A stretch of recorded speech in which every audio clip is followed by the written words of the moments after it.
Aliyu Makoda Diji ya ce a yi abban mai kanawa ba don rinto ba, abba kai ne gwamnan kanawa, abba ba don rinto ba, abba da kai ne gwamnan kanawa. A wancan zaben ma abba kai ne zabin tallakawa, amma daɗin gobe saurin zuwa a fito zaɓe kanawa, a fito zaɓe, a fito zaɓe, kai a cire tsoro, a cire tsoro, kai a yi mai kwando, na ce ku yi mai kwando, idan an kada ta kar a masa a jira ta a kai kanawa.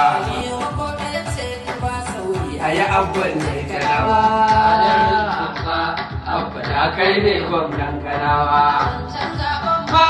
abba shi ne zaɓin kallakawa, amma daɗin gobe saurin zuwa a fito zaɓe kanawa, a fito